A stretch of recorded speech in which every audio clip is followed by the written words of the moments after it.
اعوذ باللہ من الشیطان الرجیم بسم اللہ الرحمن الرحیم۔ ہماری بات چل رہی تھی امام کی غیبت کے اسباب کے متعلق، کیا سبب ہے۔ تو آج جو جیم میں ہے زمانے کے طاغوتوں کی بیعت کے توق سے آزادی۔ ظاہر ہے اگر امام ہوتے تو جس طرح سے مولا کائنات کو بیعت کے لیے مجبور کیا گیا، گھر پہ حملے کیے گئے، امام حسین علیہ السلام کے ساتھ باقاعدہ جنگ کی گئی اور تمام افراد کو شہید کر دیا گیا، اگر امام زمانہ ہوتے بھی تو حکومت ان سے بھی بیعت کا مطالبہ کرتی، اور ایسے میں امام کو ایک عظیم کام انجام دینا ہے تاکہ امام بیعت کے توق سے مبرہ رہیں اور آزاد رہیں۔ اسی لیے جب امام انشاءاللہ ظہور فرمائیں گے تو اس وقت امام کی گردن پر کسی کی بیعت نہیں ہوگی، بلکہ پوری کائنات امام کے ہاتھوں پر بیعت کرے گی۔ تو ایک سبب یہ بھی ہے امام کے پردے غیب میں جانے کا۔ بھائی ظاہر ہے، مجھے آپ بتائیے، آج جو دیکھنے میں آزاد حکومتیں ہیں لیکن وہ آزاد ہیں نہیں۔ دیکھنے میں لگ رہا ہے کہ ان کی حکومت مستقل ہے اس ملک کی، لیکن وہ اپنے میں مستقل نہیں ہے، ان کے احکام کہیں اور سے جاری ہو رہے ہیں۔ صحیح ہے، ان کے یہاں حکم کوئی دوسرا ملک صادر کر رہا ہے، جو ان کی کمک کر رہا ہے، جو ان کی مدد کر رہا ہے، جو ان کا حامی و ناصر ہے۔ سعودی کے بارے میں ٹرمپ نے نہیں کہہ دیا تھا اگر ہم اپنا ہاتھ کھینچ لیں تو ایک ہفتہ نہیں ٹک پاؤ گے تم؟ کہا تھا کہ نہیں کہا تھا؟ ایک ہفتہ تمہارا مقابلہ کرنا تمہارے لیے کیا ہو جائے گا؟ مشکل۔ اگر ہم اپنے ہاتھ کو کھینچ لیں، اپنی جو میں نے فوجی مدد دے رکھی ہے وہ ہٹا لوں۔ آپ کیا سمجھ رہے ہیں؟ دیکھنے میں ملک کیا لگ رہا ہے؟ کیا آزاد ہے، لیکن وہ آزاد نہیں ہے۔ تو کیا اگر امام آئے، امام کو ایک عظیم کام انجام دینا ہے تو ممکن ہے یہ؟ توق سے آزادی کے لیے امام کو کیا رکھا گیا؟ پردہ غیب میں۔ تو یہ جیم ہے۔ با ہمارا کیا تھا؟ امام کی جان کی حفاظت۔ الف کیا تھا؟ لوگوں کا امتحان۔ تو اگر امتحان میں آپ سے سوال پوچھا جائے کہ امام زمانہ عجل اللہ تعالی فرجہ الشریف کی غیبت پر تفصیلی روشنی ڈالیے تو آپ کیا لکھیں گے؟ باقاعدہ عنوان میں ان عناوین کا الف با جیم، ان کو اچھے سے یاد کریے گا۔ صحیح ہے؟ کیا کیا؟ لوگوں کا امتحان، اس میں کچھ لائنیں لکھیے، پھر لکھیے امام کی جان کی حفاظت، پھر اس میں کچھ لائنیں لکھیے، پھر آ جائیں کس میں آپ؟ جیم زمانے کے طاغوتوں کی بیعت کے توق سے آزادی۔ صحیح نا؟ ہیڈنگ کو ازبر کیجئے گا۔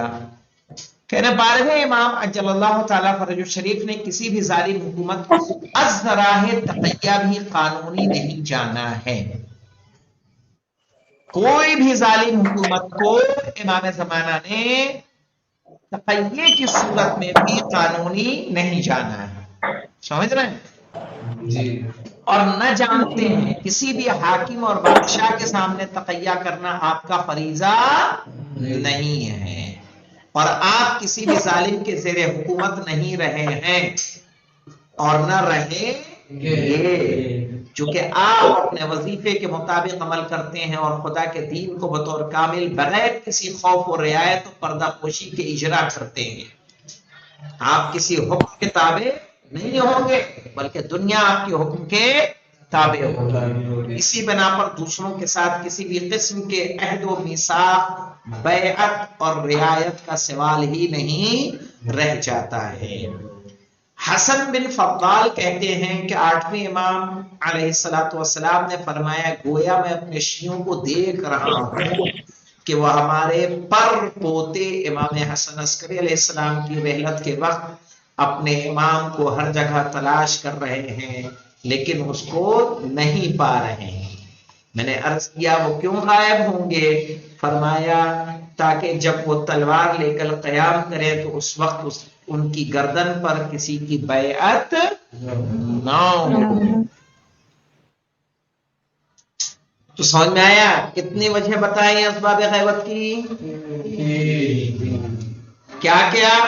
لوگوں کا امتحان، امام کے جان کی حفاظت اور بیعت کے توق سے آزادی، کی بیعت کے توق سے آزادی، یہ تین سبب ہے جن کی وجہ سے امام پردہ غیب۔ نائبین خاص، ظاہر ہے کو نائبین خاص اس لیے کہا جاتا ہے، اور مراجع کو نائبین امام اس لیے نائبین امام عام کہا جاتا ہے، صحیح ہے نا؟ یہ نائب ہے لیکن نائب عام ہے، اور یہ نائب خاص۔ نائب خاص اس لیے کیونکہ ان کو امام نے معین کیا تھا۔ ابو عمرو عثمان بن سعید عمری، یہ 9ویں امام کے صحابی ہیں، 10ویں امام کے دربان ہیں۔ دربان یعنی دروازے پر رہتے ہیں تاکہ کوئی بھی امام تک ایسا فرد جو امام کی ذات کو نقصان پہنچا سکے نہ پہنچ پائے، صحیح ہے؟ امام کے مورد اعتماد ہیں 10ویں امام کے، اور اسی طرح 11ویں امام کے۔ کہنا غیبت صغرا کے دوران امام مہدی عجل اللہ تعالی فرجہ الشریف کے خاص نائبین آپ سے پہلے کے اماموں کے ساتھ سابقہ رکھنے والے 4 اصحاب تھے، یعنی ایسا نہیں کہ سیدھے امام زمانہ سے کوئی ان کا رابطہ ہو گیا، نہیں، پہلے کے اماموں سے بھی ان کا ایک رابطہ موجود تھا، جو شیعوں کے بزرگ اور متقی علماء میں سے تھے۔ سمجھ رہے ہیں؟ عام انسان نہیں، شیعوں کے بزرگ اور متقی علماء میں سے تھے کہ جو نواب اربع کے نام سے مشہور ہوئے۔ نواب اربع، اربع کس کو بولتے ہیں؟ 4۔ ترتیب زبانی کے اعتبار سے وہ مراد ہیں۔ ترتیب زمانی کیوں کہا مولانا؟ کیونکہ یہ سب ایک ساتھ ہیں عمر میں تقریباً، ہم زمان ہیں، لیکن پہلے نائب، دوسرے نائب، اور اس کے بعد تیسرے اور چوتھے۔ تو پہلے مولانا معلوم کون ہے؟ ابو عمرو عثمان بن سعید عمری، دوسرے انہی کے بیٹے ہیں محمد بن عثمان۔ پہلے عثمان بن سعید عمری، ابو عمرو ان کی کنیت ہے۔ اور یہ آپ جانتے ہیں کہ نہیں جانتے ہیں مولانا؟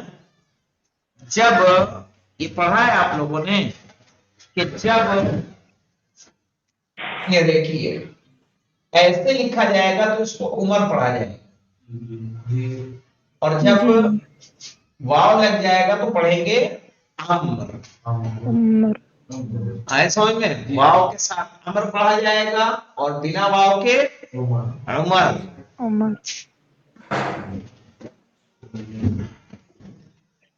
تو ابو عمر، اسی لیے میں نے کیا پڑھا؟ ابو عمرو عثمان بن سعید عمری، صحیح؟ ہاں۔ اب دیکھیں ابو جعفر، یہ بھی ان کی کنیت ہے، لیکن نام کیا ہے؟ محمد بن عثمان بن سعید عمری، صحیح؟ اب محمد بن عثمان، محمد بن عثمان انہی کے فرزند ہے نا؟ تیسرا ابو القاسم، یہ ان کی کنیت ہے، حسین بن روح نوبختی، یعنی یہ علاقہ ہے کوئی جہاں کے آپ رہنے والے تھے، حسین بن روح۔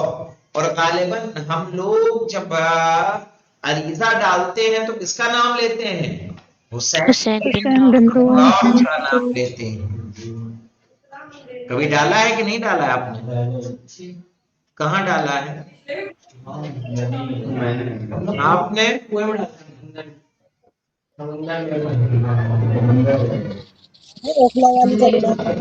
ہاں، ہم تو جب کشمیری گیٹ میں رہتے تھے تو جاتے تھے جمنا پہ ڈالنے کے لیے، ہم ڈالتے تھے وہاں کہاں؟ اچھا اچھا اچھا اچھا، وہاں پہ پورا جو پورا روڈ پہ۔ ہاں۔ ابو الحسن علی بن محمد سمری، علی بن محمد سمری، ان کے نام یاد رکھیے گا، عثمان بن سعید، محمد بن عثمان، شارٹ میں بتا دوں، عثمان بن سعید، محمد بن عثمان، حسین بن روح، علی بن محمد سمری۔ البتہ بغداد، کوفہ، بغداد کوفہ کہاں کے شہر ہیں؟ عراق کے۔ اہواز